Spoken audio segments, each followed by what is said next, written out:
Hey, this is Thomas. This is Robbe. And this is Meaghan. And we're Believe in the Run, and we're talking today about a very exciting update to a shoe that we did not like at all. We actually really disliked the original version of this, the Hyperion Elite 1. Meaghan, what did you think of it? I did not like it. Not one bit. What was wrong with it? It felt a little bit like a brick. It just didn't feel good to run in. I would agree with Meg. The midsole had no give. It was very harsh ride. It did not feel good. It was right before Olympic trials. We found out that yes, indeed, we were gonna see a new version with the DNA Flash. Robbe, why don't you tell us about it? Well, so like Thomas said, the first one was kind of a bust. We didn't like it. We were one of the first reviewers to put that review out, kind of panned it. I'm not sure that Brooks really loved that. Nobody loved it. Hey, we're honest. So yeah, Des Linden comes out the Olympic trials wearing not the first version, which everyone expected her to wear. The first version. Instead, she was wearing the Brooks Hyperion Elite 2, which had kind of been rumors about, but no one really knew if it was coming out. And then, lo and behold, the first one was released soon after that, or right around the Olympic trials. Sold out pretty quickly, but then we saw and heard that a Hyperion Elite 2 was coming. Yeah. The upper is a stretch woven upper.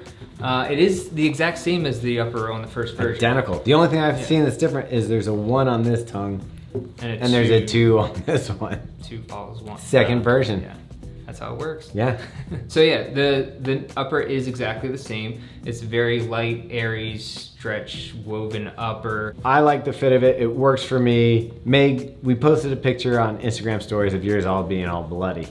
What happened? And I don't want to blame this shoe because I think I got some hot spots from the Beacon 3, which I love that shoe, but it did cause a little bit of rubbing. And then I wore that shoe for an entire week and swapped into these for a long run. Yeah, what was it, 22 miles? 22 miles out of the box, so maybe not the best decision on my part, and ended up with some bloody heels. But not to blame this shoe because I do think the upper is nice fitting and breathable and shouldn't cause too much trouble. And I don't think any of us, the other reviewers, either you or I or Jeremy, who's not here, had any issues with the upper. Yeah, I didn't at all. I did, after seeing Meg's shoe though, wore a sock that went up a little bit higher because I just didn't want that edge. It's kind of like a nubuck suede kind of soft material here. It didn't really bother me at all on a high precaution because I saw what happened in Meg's shoe. I wore a taller sock and had no issues. How about the fit of the upper as a whole? How'd you feel about that? Well, I think for my narrow foot, it felt really good. I didn't have any problems. I didn't have any heel lift or any hot spots. Meaghan, you have a wide foot. What do you think? I have to say, I think this is one of my favorite fitting plated shoes. Most of the plated shoes we're wearing, like the Nikes, are real thin, and it's just sort of like you're dealing with the upper because the midsole, outsole is so nice. But this one's actually comfortable all over, so I really liked it. I'd agree. For me, I felt there might have been a little room in the toe box that I couldn't get quite a secure fit, maybe a little bit of movement, but is this your normal size? This is my normal size, so it did fit me fine. Otherwise, I like the fit through the midfoot, and like you said, no heel lift or anything. Yeah, it is airy. I felt like the ventilation in it is good. Overall, I was running in really hot, humid temperatures, and the shoe felt, you know, as good as a shoe's gonna feel in the middle of summer. Yeah, you got a little bit of padding back here on the heel collar, a very thin tongue. I know some people had some slippage with that. I'm not sure how you guys felt with that on the run. The tongue was fine to me. The whole upper worked, so I wasn't so concerned about this. The major thing that was a problem with the Hyperion Elite 1 was that midsole. DNA Flash. Yeah, DNA Flash. And we super have, fast. it is super fast. Super fast. It's, you know, we've tried this before. We tried it in, Robbe brought his tempo to show you. Yeah, this was our first experience, well, everyone's first experience with DNA Flash. Brooks rolled out this nitrogen infused midsole with the Hyperion Tempo, which was at first a partner shoe to the original Brooks Hyperion Elite. Yeah. And it turns out that most people enjoyed this shoe this much more than the Hyperion Elite. And this got a lot of praise. So while this one got trashed by mostly us, this one got pretty good reviews across the board from us and from other reviewers. So this is a really nice daily trainer, up-tempo trainer if you want to pick it up the pace. It's light, The DNA Flash is bouncy. It's a really nice shoe. It's probably, until I tried this one, my favorite Brooks shoe ever. Oh yeah, for sure. And one of my top shoes of this year. But anyway, so they took the Flash, rolled it into a huge slab, as you can see. It's 2 slabs. 2 slabs. Yeah. So you got a sandwich of DNA Flash on top, then you got a full-length carbon fiber plate that's levered right before the toes, and then you got another layer of DNA Flash on the bottom. This DNA Flash softens up the shoe a little bit, gives it a little more of that bounce feel, a little easier on the legs than this foam. It's one of those things, it's like jazz. It just, when you hear it and it feels right, you go with it, and this has that. What I really dig about it though is where it breaks behind my toes. So like, I felt like it rolled, what do they call it? Rapid roll. Rapid roll. Rapid roll technology. The rapid roll worked. I'm a midfoot striker. I mean, sometimes I don't even put my heel down, and the way that this rolled through my stride, I was able to pick up the pace and get some good runs in this. I had some fun coming back from injury. These were probably my fastest miles that I've had since March, and I was having a good time. One of our other reviewers, Jeremy, who's super fast dude, almost qualified for Olympic trials this year. One of his favorite things about the midsole was that he felt really fresh after a lot of his runs. He took it on 18-mile runs, a couple other long runs, and he said that it's comparable to the Vaporfly for him. Now some other shoes like the Endorphin Pro, he likes the pop a little bit more, but he feels more beat up after shoes like the Endorphin Pro. So I tend to agree with that. Now my double-digit runs weren't as high as Meaghan's. Meaghan, you did a 20-mile run and a 22-mile run. How'd your legs feel afterwards? I will say my calves, they were a little tender a couple days afterwards. I think that's pretty much how I feel after I'm wearing a carbon fiber plated shoe and I'm doing a long run. I just think that's part of it. I will say this shoe is gonna last a whole lot longer than they even said this shoe was gonna last, which was what, a marathon? Yeah. I mean, I feel like this will last forever. Like, it just feels like crap, so it's gonna feel like crap till you throw it out. This one's gonna feel great. I think you're gonna get, 300 plus miles out of it. yeah, well, Brooks even said at least 200 to 400 depending on the runner. So I see no reason why you wouldn't. I mean, I don't see any real damage to this shoe at all, and I haven't felt, the more I've run it, the more I've liked it. So I've probably done 4 or 5 runs in it, and each time it feels like it softens up a little bit, gets a little bit more fun to run in. So I think this is a shoe that you could treat almost like daily trainer mileage, where you could get up there in miles in this and feel it. Same thing though, we talk about some of the other super shoes, they put these mileage on there for best performance and peak performance. And a lot of times that's for an athlete that's really going for the maximum amount out of the shoe. For most of us, we can put in a few extra miles, and even if this starts to deaden up a little bit over time, it's not gonna make that much of a difference for your standard runner.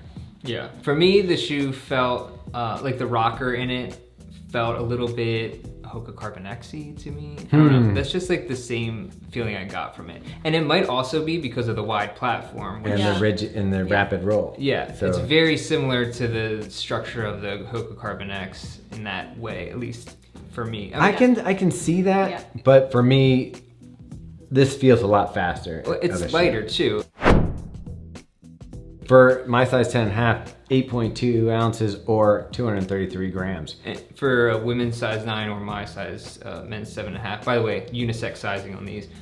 This weighed 7.2 ounces, which is the exact same as the Endorphin Pro, by the way. Oh, wow. In case you're wondering. It is almost an ounce heavier than the original. The original Hyperion But Elite. worth it. Yeah, I'll take that ounce. I'll take 2 ounces. Yeah. Worth it. Obviously not a ton of rubber coverage on here, as you'll find in a lot of faster shoes. They try to trim down the outsole. So how'd you feel about that? A little bit of my confidence was lost in this, just because this exposed area of the DNA Flash, this is really slippery on wet surfaces, and we did have some wet surfaces to run on, and this rubber isn't extremely grippy. So between having this exposed area and this, I didn't slip, but I could almost feel like a little give in the shoe's traction when going around corners. on wet surfaces. Yeah, I wore these, I guess it rained on that long run I did, and I actually avoided the docks because I could feel it slipping on just some of the corners I was doing. So Okay. not the best traction in the world, but I mean, Yeah, I mean, you'll be fine. yeah. I mean, you kind of have to expect it's not a Brooks Cascadia with 4mm lugs out. True, It's true. gonna happen. This could be a race day shoe. This can be an up-tempo shoe. I do think that because of the geometry and the feel of the shoe, you don't have to be a 5-minute miler to get something out of the shoe. I think that you can be a pretty average, middle-of-the-pack runner and still feel the benefits from a shoe like this. Yeah, the width of the outsole does provide a more like just straightforward, like stable ride, kind of puts you on your path of motion. Yep. And that's one of the things Brooks try to do with the shoe. So Yeah.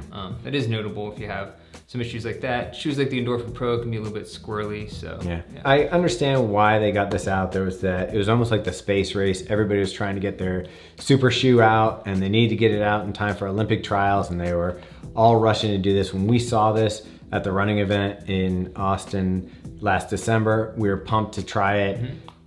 It's a miss. I think if there had been more time and there wouldn't have been such a rush, we probably would have seen this shoe and never have seen this shoe. This is one of those things that would have been tested. Athletes probably would have given their feedback. It'll be interesting to see how they evolve the shoes because they've got to still be working. Everybody's trying to, you know, make that shoe to the next level. I think this is a great start to Brooks having a super shoe that their athletes can take to the starting line, or any athlete can take to the starting line and feel confident that they've got a shoe that they can compete in when it comes to racing. It'll be neat to see where this goes. Yeah, so if you are someone who's a Brooks fan and you're looking for that shoe and maybe you bought the Hyperion Elite or you didn't because of, you know, the reviews on it, you'll be happy with this shoe, definitely. Yeah. Price point on this is $250. Woo! $250 is definitely at the higher end. But you're gonna high get the end. miles out of this one. You will, that is true. You'll get your bang for your buck, no doubt. Yeah, and the only area where I would see this is gonna wear is maybe the upper, but it seems pretty sturdy. And that's just, right now, if you're looking at a super shoe, I mean, you're looking at higher prices.